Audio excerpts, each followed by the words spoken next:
Bismillahirrohmanirrohim. Assalamualaikum warahmatullahi wabarakatuh. Yang terhormat kepada Bapak Dr. Haji Dadan Nurul Haq MAG dan Ibu Elin Nailur Rahman MPD selaku dosen pengampu mata kuliah Ilmu Tauhid dan Akhlak, dan teman-teman yang berbahagia. Untuk pertemuan kali ini, kelompok 11 akan membahas materi mengenai akhlak tasawuf yang beranggotakan saya Azhara Fairuz Fadilah dengan NIM 12120500037, Azhara Septia Hanami dengan NIM 12120500038, dan Cindi Aryani Nuryadi dengan NIM 12120500039. Dan untuk topik pembahasan kali ini yaitu yang pertama, pengertian akhlak dan tasawuf. Yang kedua, pengertian akhlak tasawuf. Yang ketiga, tokoh-tokoh akhlak tasawuf. Yang keempat, ajaran-ajaran tasawuf akhlaki. Untuk pembahasan yang pertama yaitu pengertian akhlak dan tasawuf. Ilmu akhlak. Ilmu akhlak adalah ilmu yang mengkaji tentang akhlak baik dan akhlak buruk serta sifat terpuji dan tercela. Berikut sifat-sifat yang harus diperkuat atau dihilangkan. Menurut pendapat Ibrahim Anis, ilmu akhlak adalah ilmu yang melingkupi pembahasan tentang nilai-nilai yang berkaitan dengan perbuatan manusia yang dapat dikategorikan baik atau buruk. Selanjutnya yaitu tasawuf. Tasawuf dapat diistilahkan sebagai ajaran mendekatkan diri kepada Allah Subhanahu wa Ta'ala dengan usaha mensucikan hati untuk memperoleh kebahagiaan abadi.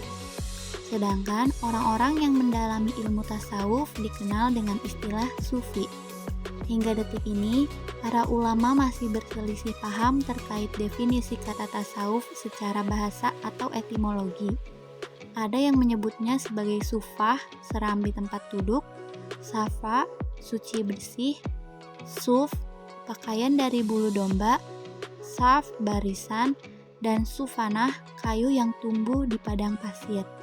Sedangkan menurut Imam Junaidi al-Baghdad, tasawuf diartikan sebagai upaya untuk mengenal Allah Subhanahu wa Ta'ala, merasa tidak memiliki apapun dan tidak dimiliki siapapun kecuali Allah Subhanahu wa Ta'ala dengan melakukan akhlak yang baik menurut sunnah Rasul, meninggalkan akhlak buruk dan melepaskan hawa nafsu. Materi yang kedua yaitu pengertian akhlak tasawuf. Secara etimologis, tasawuf akhlaki bermakna membersihkan tingkah laku atau saling membersihkan tingkah laku. Jika konteksnya adalah manusia, tingkah laku manusia menjadi sasarannya. Tasawuf akhlaki ini bisa dipandang sebagai sebuah tatanan dasar untuk menjaga akhlak manusia, atau dalam bahasa sosialnya yaitu moralitas masyarakat. Di dalam diri manusia juga ada potensi-potensi atau kekuatan-kekuatan.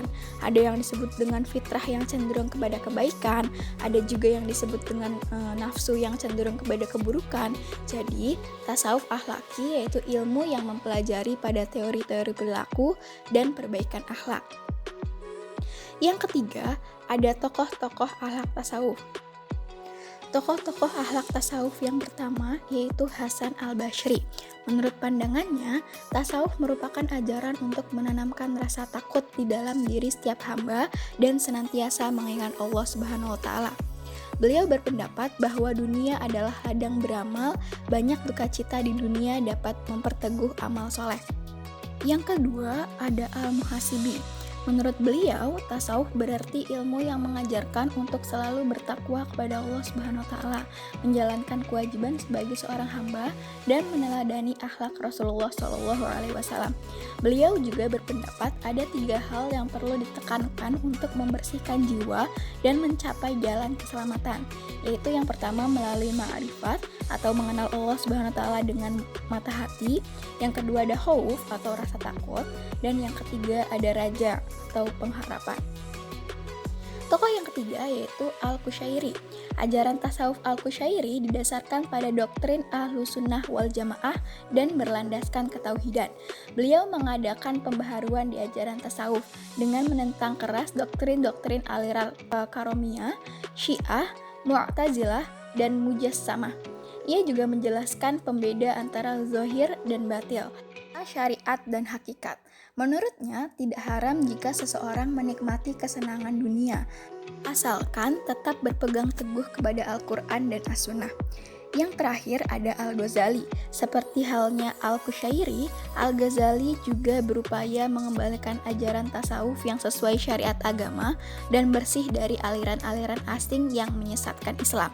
Dengan berpedoman pada Al-Quran dan As-Sunnah atau ajaran Rasulullah SAW, tasawuf Al-Ghazali lebih kepada penekanan pendidikan moral, di mana seseorang dianjurkan memperdalam ilmu akidah dan syariat terlebih dahulu sebelum mempelajari ketasawufan.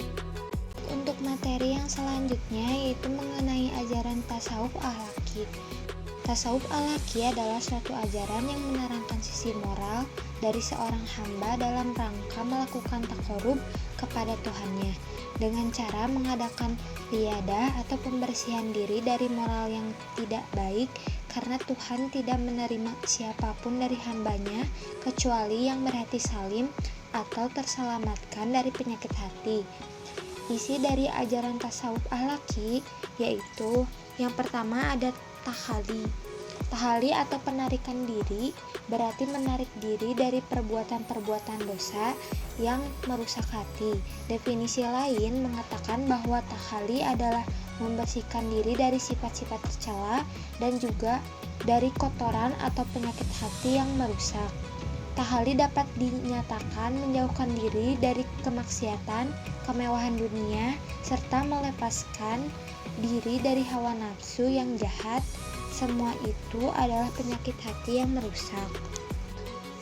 Kemudian yang kedua ada tahali.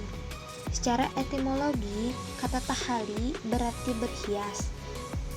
Sehingga tahali berarti menghiasi diri dengan sifat-sifat yang terpuji serta mengasihi diri dengan perilaku atau perbuatan yang sejalan dengan ketentuan agama baik yang bersifat fisik maupun batin. Definisi lain menerangkan bahwa tahali adalah menghias diri dengan membiasakan diri dengan sifat dan sikap serta perbuatan yang baik. Dan yang ketiga yaitu tahap tajalli. Tahap tajalli digapai oleh seorang hamba ketika mereka telah mampu melewati tahap tahali dan tahali.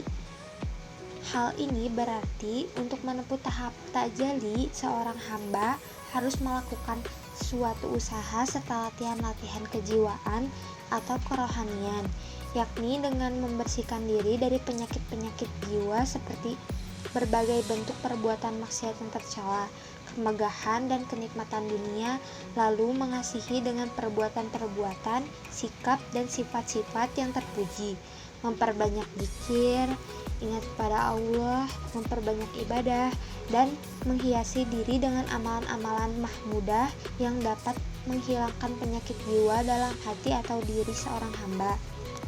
Dan yang keempat ada munajat. Munajat berarti melaporkan segala aktivitas yang dilakukan ke hadirat Allah Subhanahu wa taala. Maksudnya adalah dalam munajat seorang mengeluh dan mengadu kepada Allah tentang kehidupan seorang hamba dengan untayan-untayan kalimat yang indah diiringi dengan puji-pujian kebesaran nama Allah. Munajat biasanya dilakukan dalam suasana yang hening, teriring dengan derayan air mata dan ungkapan hati yang begitu dalam. Hal ini adalah bentuk dari sebuah doa yang diungkapkan dengan rasa penuh keridhaan untuk bertemu dengan Allah Subhanahu wa taala. Yang kelima ada muqarabah.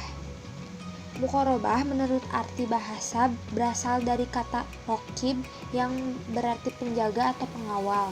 Muqarabah menurut kalangan sufi mengandung pengertian adanya kesadaran diri bahwa ia selalu berhadap dengan Allah dalam keadaan diawasi. Muqarabah juga dapat diartikan merasa kesetaraan Allah, merasa keagungan Allah Azza wa Jalla di setiap waktu dan keadaan serta merasakan kebersamaannya di kala sepi ataupun ramai.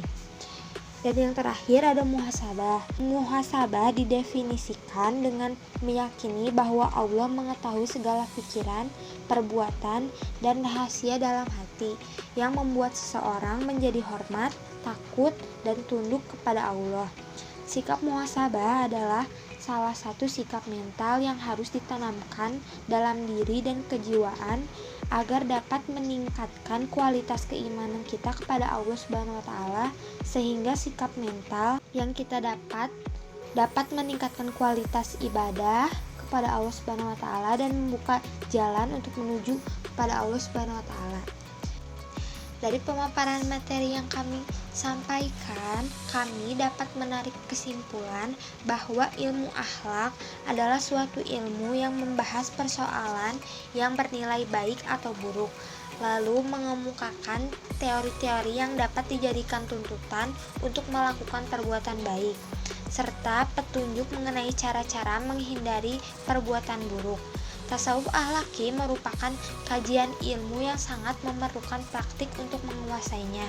Tidak hanya berupa teori sebagai sebuah pengetahuan, tetapi harus dilakukan dengan aktivitas kehidupan manusia. Dan tokoh-tokoh sufi termasyhur dalam aliran tasawuf akhlaki ada 4 orang. Yang pertama ada Hasan al-Basri, yang kedua ada Al-Muhasibi, yang ketiga ada Al-Qushairi, yang keempat ada Al-Ghazali. Kemudian ajaran tasawuf akhlaki, yang pertama ada takhali, ada tahali, ada takjali, ada munajat, ada muqarabah, dan yang terakhir muhasabah.